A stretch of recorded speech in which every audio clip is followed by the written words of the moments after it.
hoping that you can hear me and hear me clearly. If not, then I must be talking to myself.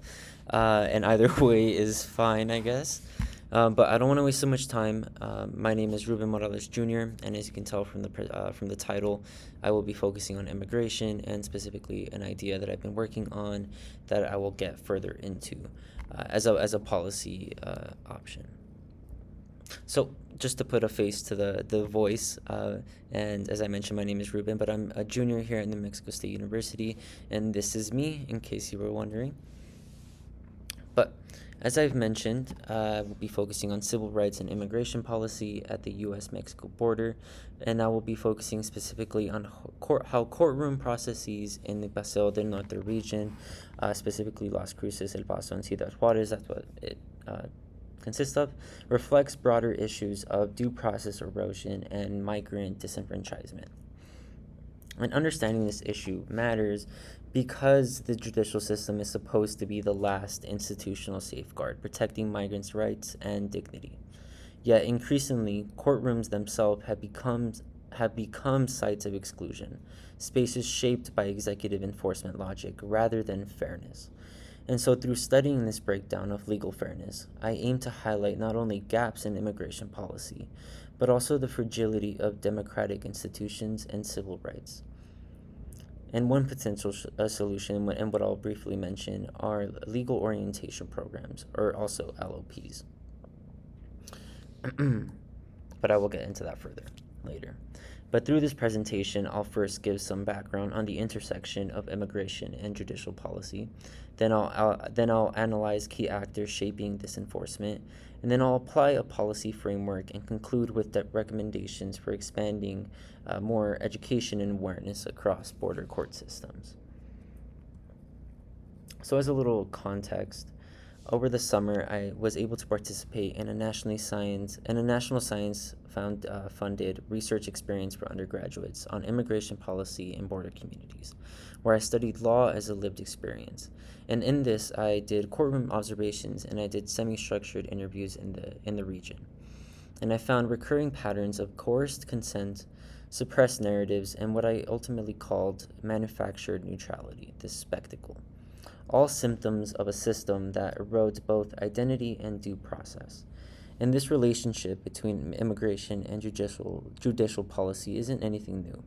From early enforcement acts to the 1996 Illegal Immigration Reform and Immigrant Responsibility Act, the U.S. has continually expanded executive power while limiting judicial review. This IIRIRA in particular, institutionalized a faster, more punitive system that has only intensified under later administrations. And as what we can kind of see as a response to that enforcement, from December to February, it was over 100,000 people that were coming through in the Southwest land border, down to almost, I think, 11,000 people in February. In just a couple months. And so today this dynamic is fueled by economic instability, regional violence, and U.S. Labor demands, factors that are sustaining migration patterns while also justifying stricter enforcement. The Paseo del Norte region captures this collision between power and freedom. Here, local federal courts, the Department of Homeland Security, Congress, and a dense network of NGOs are all operating within overlapping jurisdictions. The DHS sets detention and prosecution priorities, while the Department of Justice oversees the courts themselves. Meanwhile, advocacy organizations respond by offering legal aid and policy proposals, including programs such as the LOP, while Congress debates funding through measures like the Real Courts Rule of Law Act. But these powers often collide. Pro-reform advocates push for fairness and representation, while restricted policymakers prioritize efficiency and border control. And this tension has created a political stalemate, leaving essential judicial reforms underfunded and inconsistently implemented. And so all of this really left me wondering, where do we go from here? More formally put, how can grassroots activism restore procedural fairness and human dignity in immigration proceedings while also reinforcing judicial independence from executive pressures?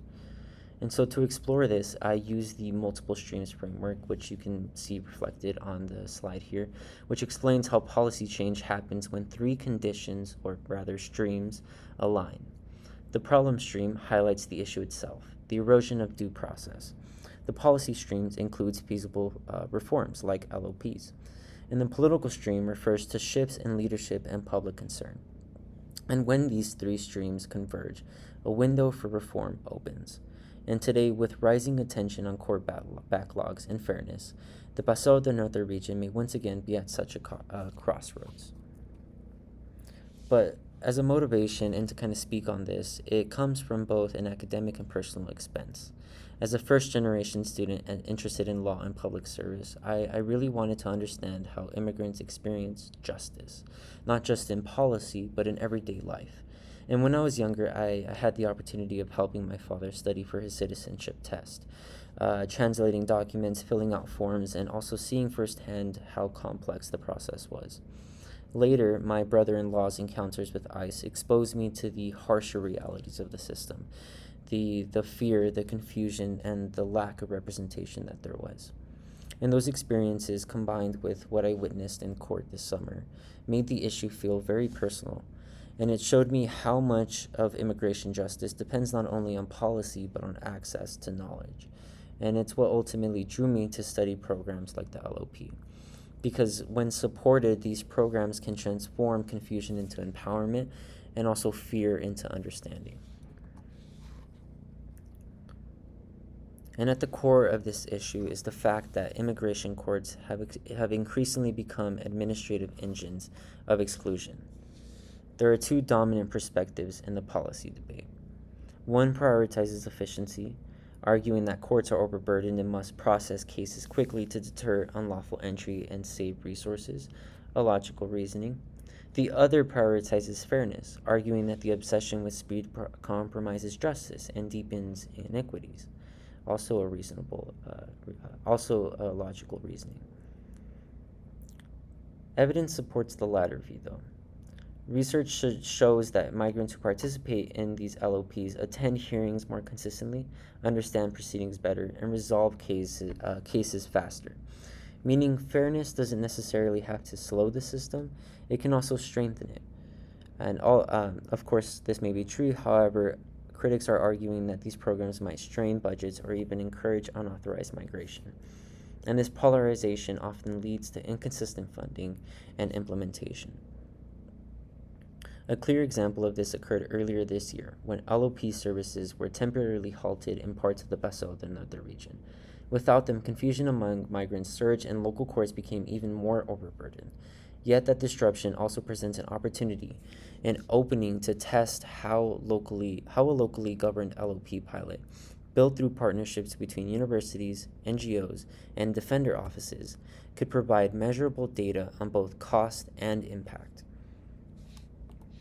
And while there may be many potential reforms to improve immigration court fairness, such as expanding public defender models or pursuing judicial independence bills, this project focuses specifically on one approach that's both practical and evidence-based: locally run orientation programs. Internationally, countries like Finland, Sweden, and Mexico have gone as far as implementing civic and legal orientation programs that help migrants understand their rights and also their responsibilities. These programs have consistently improved participants' confidence and comprehension. In the United States specifically, the Department of Justice already supports the LOP through the Executive Office for Immigration Review, or they did rather. And studies from the Vera Institute of Justice show significant improvements in case outcomes and attendance for participants. And as mentioned, locally before 2025, the federally funded LOP and Immigration Court Help Desk in El Paso were recognized for their positive impact in the community. Organizations, such as the Las Americas Immigrant Advocacy Center, Estrella del Paso, and the Hope Border Institute continue to offer legal and education referrals where they can, demonstrating that the infrastructure already exists for a community-driven LOP pilot in the Paseo del Norte region, although resources are slim. So, a lot of words that I've thrown at you, and I'm truly apologize for that, but I want to get through it all quickly to truly provide all this meat of my presentation. But together, these examples show how structured pre and post hearing orientation programs can strengthen fairness by giving migrants a clearer understanding of the legal process and also their rights. The Paso de Norte region provides an ideal environment for a pilot program.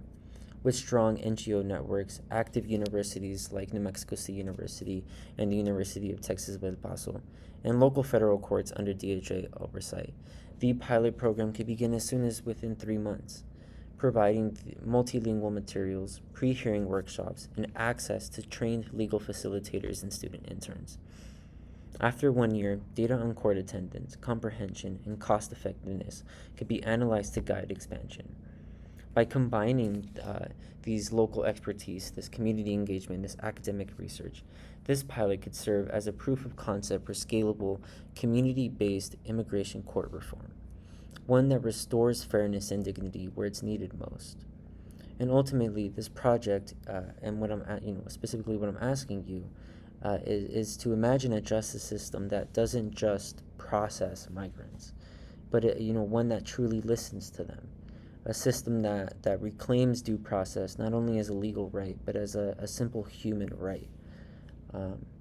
And while a limitation to my research or to this recommendation, of course, is funding, it's through community that we're able to do such things and that we're able to draw awareness and actually make an impact. True reform begins where policy meets people in our own communities. But yeah, thank you, and I'm truly grateful for this opportunity to present. I'm excited to see everyone else's presentations.